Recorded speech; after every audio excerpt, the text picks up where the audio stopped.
Manchas de óleo voltam a aparecer no litoral potiguar. Ministério Público recomenda que escolas não realizem provas durante o isolamento social. Domingo é dia do orgulho LGBT e conversamos com Felipe Coelho, do coletivo Leilane Assunção, sobre uma importante conquista da comunidade. Rodoviários suspendem greve para tentar negociação com empresas. Potiguares planejam viajar após pandemia. Hoje é sexta-feira, 26 de junho de 2020. O TVU Notícias está no ar.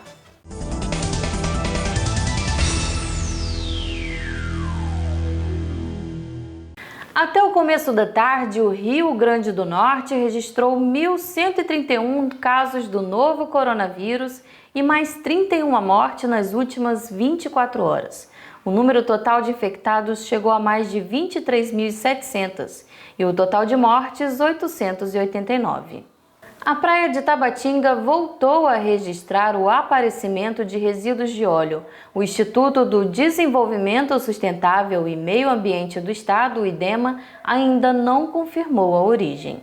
As manchas de óleo foram encontradas na última quarta-feira na praia de Barra de Tabatinga, no município de Nísia Floresta. A suspeita é que os vestígios sejam do derramamento de petróleo que atingiu o litoral do Nordeste a partir de agosto do ano passado.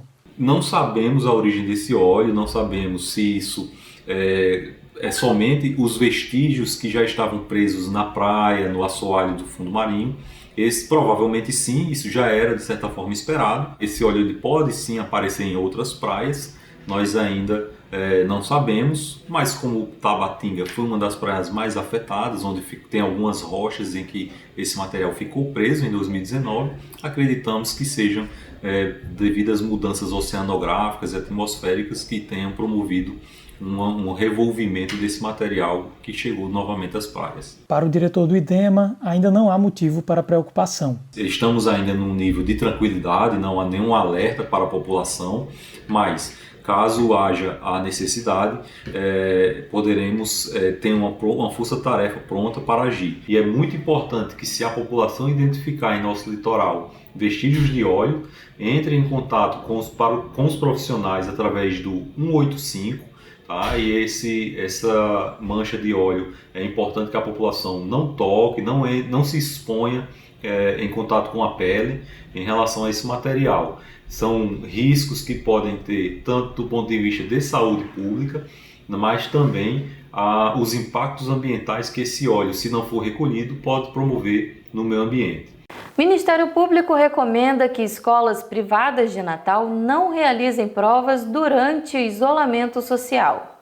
As promotorias de defesa do consumidor e da educação emitiram recomendação às escolas particulares de Natal para que evitem fazer avaliações no período de isolamento social devido à pandemia do novo coronavírus.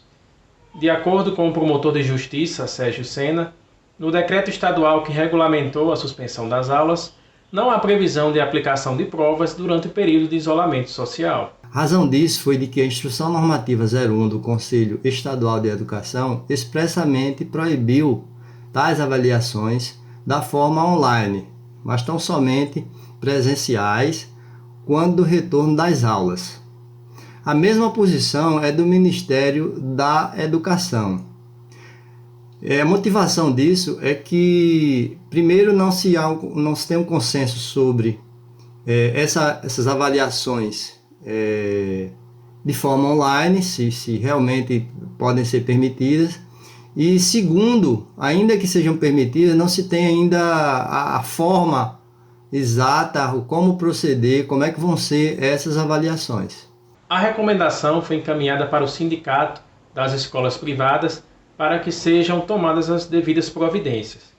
Vale reforçar que desde o último dia 18 de março, as escolas públicas e privadas tiveram as aulas suspensas em virtude da decretação do estado de emergência devido ao coronavírus.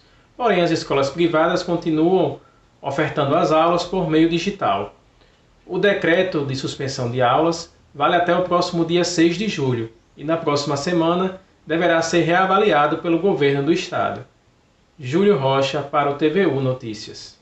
Neste dia 28 é comemorado o Dia do Orgulho LGBT. A data desse ano traz consigo a vitória de uma batalha enfrentada há anos, que é a doação de sangue. Olha só, gente, neste domingo agora é celebrado o Dia do Orgulho LGBT. E nesse ano foi aprovado pelo STF a doação de sangue pela comunidade LGBT. E para falar melhor sobre o assunto, estou agora com o Felipe Coelho, que ele faz parte do coletivo Leilane Assunção. Olá, Felipe. Olá, tudo bom? Então, Felipe, foi uma grande vitória para a comunidade poder doar o sangue a partir de agora sem restrições, né? Sim, com certeza. É uma luta aí que já tem algum tempo, né?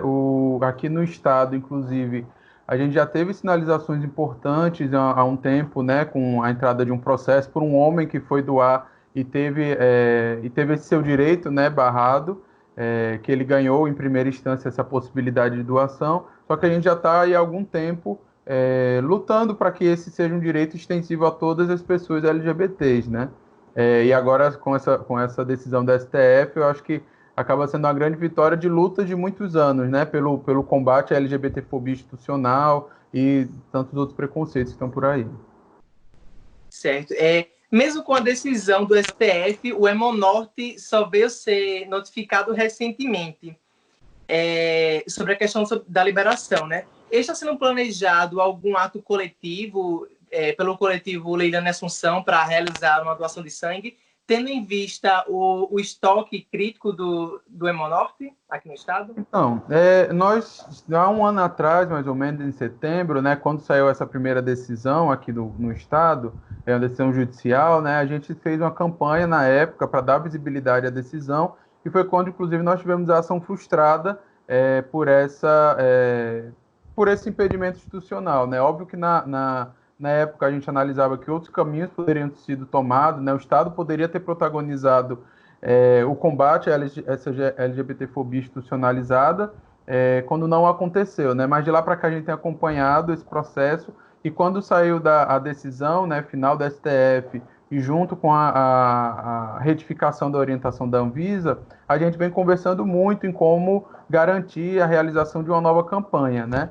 De toda forma, é um contexto diferente, né? Até esse contexto da pandemia, que é o que de alguma forma acelerou a votação no STF, né? Acaba impactando sobre nós também, né? Muitos dos militantes do coletivo ou são um grupo de risco ou estão em outras formas de trabalho vulnerabilizadas, né? Que acaba não tendo tempo de ir lá durante o período em que ele está aberto, mas a gente tem dialogado bastante dentro do coletivo para a gente conseguir realizar alguma ação para incentivar a doação, até para dar visibilidade, até para reafirmar essa conquista tão importante para nós LGBTs, né? E fora essa vitória, quais dificuldades ainda faltam ser vencidas nos dias de hoje? Diversas, né? No caso da doação de sangue, obviamente que ela tinha muito a ver com a gente publicizar junto às pessoas hétero, às pessoas cis, né? Formas de se pensar a relação com pessoas LGBTs que não fossem tão marcadas por violência, estigmatizadas e até demonstrando, né, a humanidade que nós compartilhamos, que muitas vezes aqueles LGBTfóbicos acabam secundarizando elas, né? Mas é uma marca ainda muito grande a LGBTfobia, por exemplo, no mercado de trabalho, né? Principalmente quando a gente fala de pessoas trans, né, que são excluídas já de partida de diversos processos seletivos. A gente tem também dentro dos ambientes familiares, né, muitas pessoas LGBTs que são expulsos de casa, inclusive antes da adultez, né, mesmo na sua adolescência, ali na juventude, enquanto um problema de moradia que aparece ser um grande problema dentro da comunidade LGBT, apesar de não ser tão debatido, né?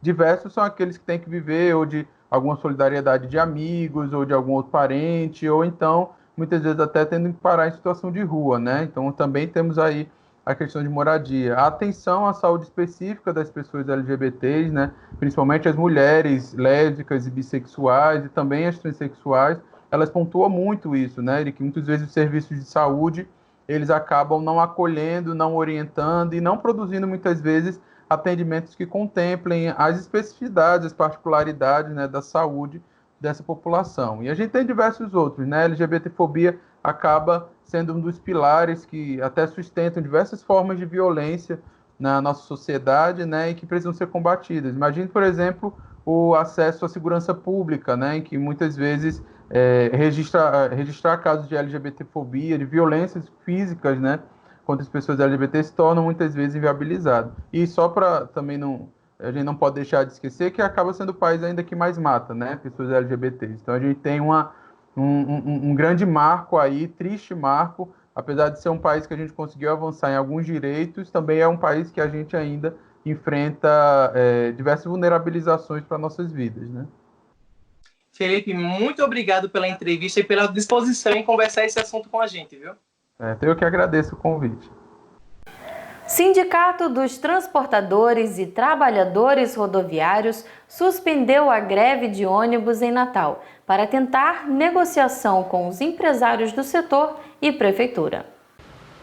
Boa noite, Michele. Boa noite para você que acompanha o TVU Notícias. O Sindicato dos Trabalhadores informou que é apenas uma trégua para negociação, mas caso não entre em acordo, a greve será retomada.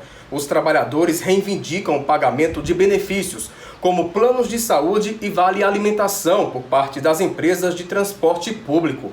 Outra reivindicação dos trabalhadores é que cada ônibus só transite na cidade com cobrador, para que o motorista não acumule as duas funções.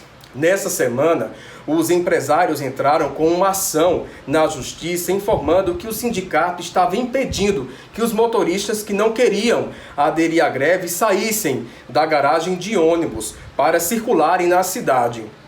Uma liminar da juíza Lilian Matos determinou que essa ação de impedir é ilegal. O sindicato negou que estava bloqueando a passagem dos ônibus. Para tentar ajudar os empresários do setor de transporte público de Natal, o governo do estado anunciou a redução de 50% de imposto ICMS sobre o diesel e biodiesel dos transportes coletivos. E a prefeitura também reduziu os tributos.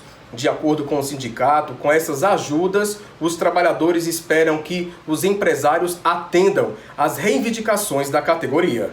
Os empresários, o setor, já teve os incentivos, a ajuda do Estado, através do ICMS, do Imposto sobre Combustível, e do ISS, o Imposto sobre Serviço do município.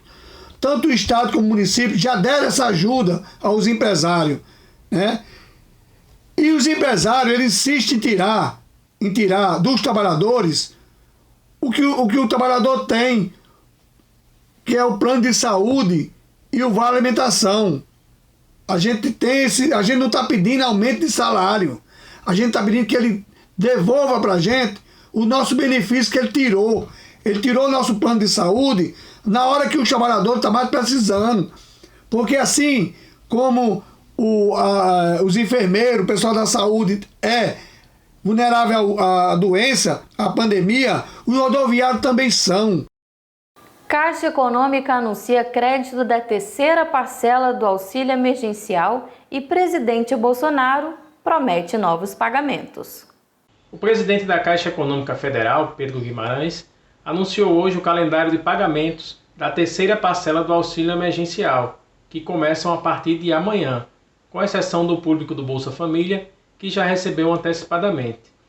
De acordo com a Caixa Econômica, o pagamento será feito inicialmente nas contas digitais e os saques serão liberados a partir de 18 de julho, conforme explicou o presidente Pedro Guimarães, destacando que a medida visa evitar aglomerações nas agências da Caixa. A partir de agora, com exceção do Bolsa Família, serão realizados exatamente assim. O pagamento será realizado na conta digital, inclusive no FGTS. E, algumas semanas depois, a pessoa poderá realizar o saque ou realizar transferência da sua conta para outras contas. E qual é a resposta, o racional para isso? Minimizar aglomerações.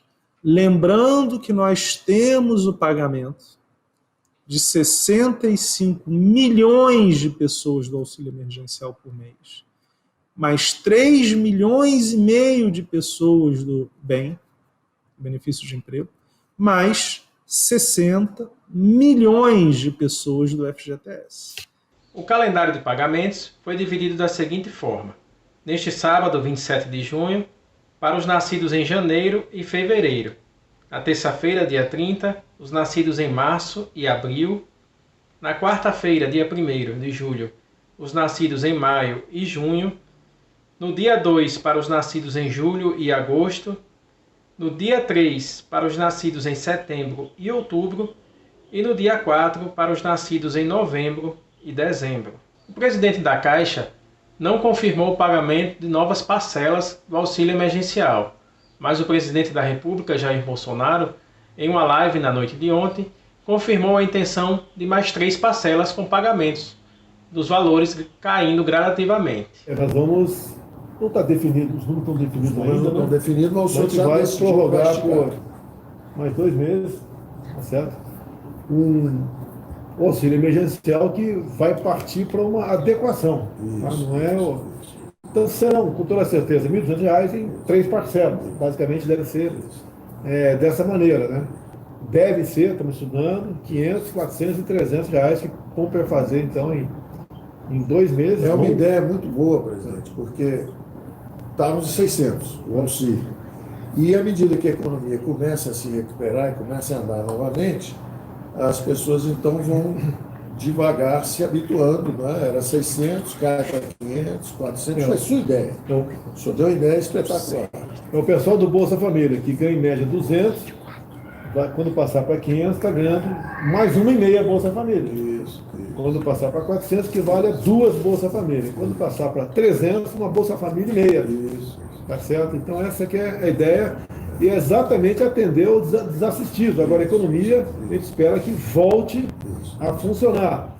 Com as aulas paralisadas, muitos estudantes estão com dificuldades para continuar com a preparação para o Exame Nacional do Ensino Médio, o Enem. Um grupo de estudantes da Universidade Federal do Rio Grande do Norte, a UFRN, decidiu dar uma ajuda para quem quer uma vaga no ensino superior.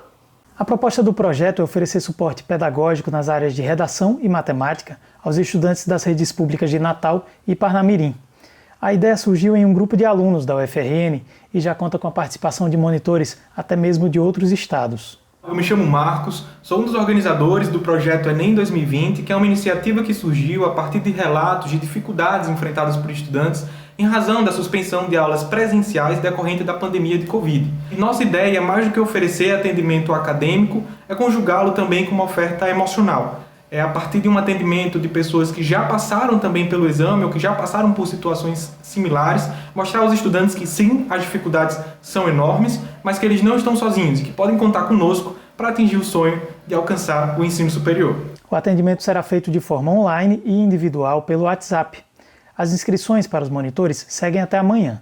Para os estudantes, o prazo é um pouco maior. A você que é estudante, concluinte do ensino médio da rede pública estadual de Natal ou Parnamirim, ou que também já tenha concluído o ensino médio no ano de 2018 ou no ano de 2019 em um colégio público de Natal ou Parnamirim, para ter acesso à nossa monitoria, que é uma monitoria inteiramente gratuita e prestada por WhatsApp, que até então foi vista por nós como uma oferta padrão dos pacotes de dados móveis para aqueles que não têm acesso à internet Wi-Fi. E aí, para ficar bem atento aos prazos, no caso de monitores, as inscrições estão abertas até amanhã, sábado, meio-dia, enquanto para os estudantes interessados, as inscrições seguem abertas até o dia 1º de julho.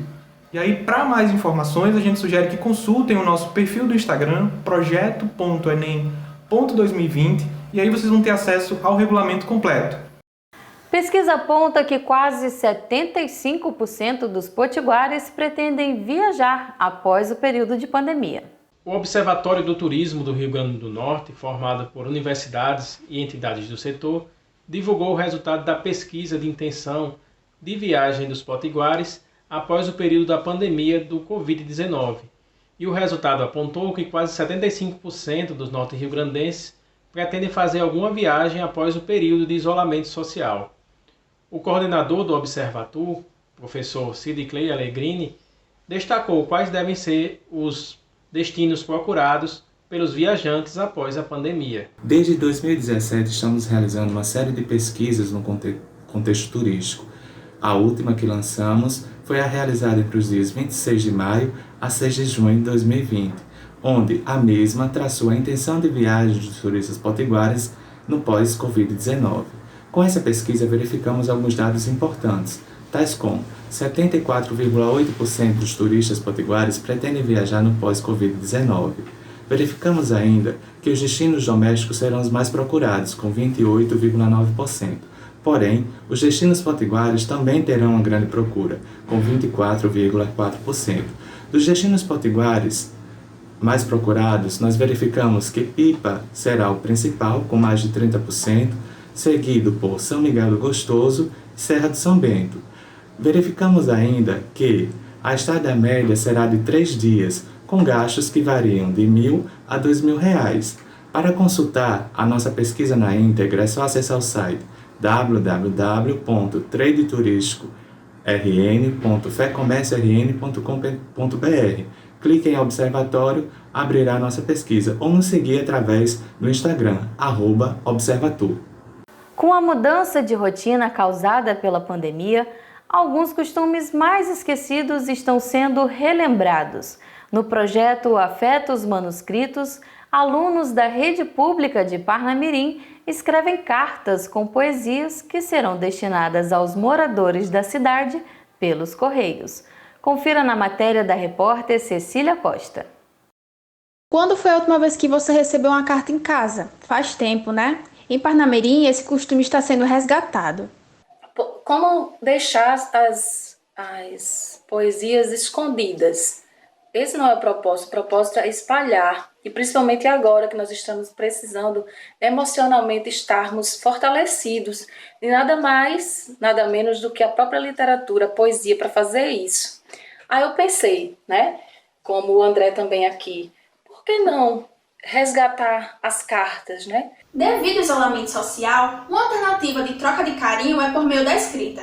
Esse é o projeto Afetos Manuscritos, que espalha poesias em forma de cartas feitas por crianças. Uma forma de fortalecimento por meio da literatura em um momento em que estamos isolados em casa. Eu pego essas cartas que eles enviam para o meu WhatsApp, e aí que eu vou dando as orientações, eu imprimo em minha residência, vou até a agência dos Correios e encaminho.